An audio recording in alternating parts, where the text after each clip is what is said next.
New Year! It's a time of new beginnings, leaving the old behind and really hoping the next year will be better than the last. We all like a fresh start from time to time, and as hobbyists, we're no different. There's something really special about starting a new army or a new game system. Perhaps you were lucky enough to be given some hobby vouchers and they're burning a hole in your pocket, or maybe you've heard the irresistible call of New Year, New Army. In this video, I'm going to talk about some considerations you might want to make before embarking on your next hobby journey. Before we delve any deeper, it's worth asking yourself if you actually, truly want to start a new project right now. It's all too easy to get caught up in the whirlwind of New Year, New Army. We're social creatures, and it feels pretty good to be part of something with the community. It's marketed to us and discussed on social media by hobbyists we admire, and there's absolutely nothing wrong with that. But like my inevitable New Year, New Diet and exercise program, a project can quickly fall by the wayside once that initial buzz wears off, so it's definitely worth spending a bit of time and thought mulling it over before committing.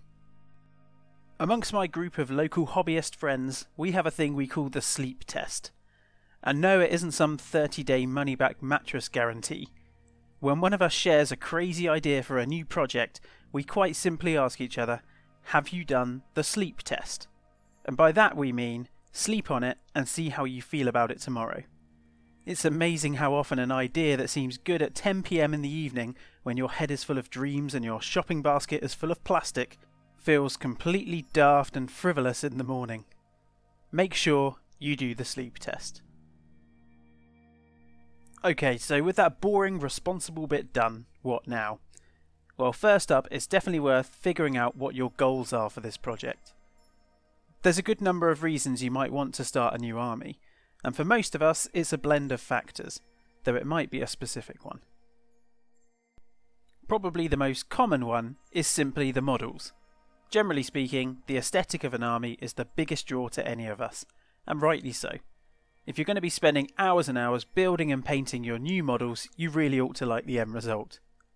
But that isn't the only reason you might be drawn to a project, and unless you're starting your new force as a purely painting and modelling project, the rules or mechanics of an army are certainly going to be a factor.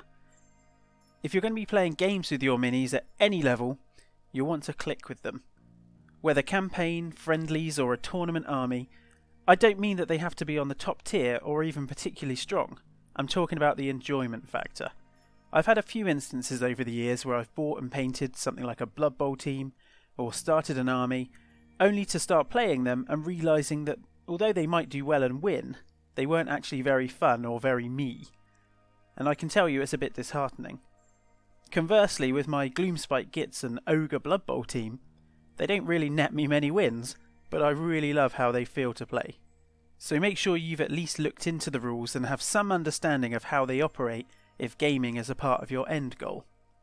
It's worth thinking about as well how important winning is to you.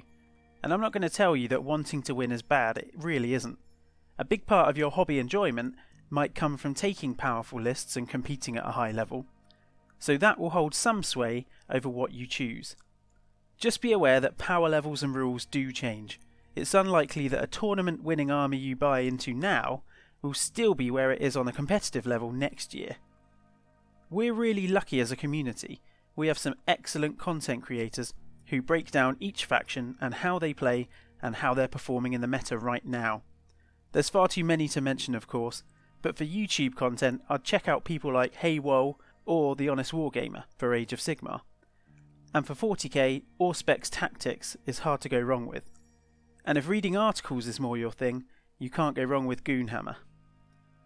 So if you think you've settled on why you want your army, you might want to think about the size and scope of the project and how you're going to start it. What do you buy first and how much of it? There's definitely a few things to consider here. Firstly, time. How quickly do you want your army ready to play with? And are you happy to have a slow growing project, or do you need it to be ready for an event? Is this a collection army? Maybe there isn't a specific end goal in terms of points, you just want to collect things organically. And things like Crusade or Path to Glory or Middle-earth battle companies lend themselves to supporting building up your army in this way. Maybe there's a points limit you're aiming towards. Quite often, 2,000 points is considered the standard match play limit for 40k and AOS events, but for other systems that might be different, so maybe you want to look into that. Perhaps you mostly play smaller games, or it's your introduction to the game. Maybe your club has a campaign starting with its own set of rules. Simply collecting is probably the easiest to buy into. If you aren't particularly worried about the specific units you're going to start with, and you're more just interested in starting the army, it gives you a lot of buying options. Perhaps you'll be able to track down one of the big Battle Force boxes. Obviously, the Squig one is incredible. But even the smaller Combat Patrol or Vanguard or Middle-earth Battle Host type boxes represent some savings, and they'll give you a real flavour for the faction with some different units to start playing with and painting. Quite often these will be a great start for Crusade or your chosen narrative campaign system that you can just slowly add to unit by unit. Games Workshop also have many starter sets ranging from small to very big, which include the beginnings of 2 different factions. These are ideal for splitting with a mate who's wanting to start as well. Or you could of course keep both and see which one strikes a chord with you once you start building them.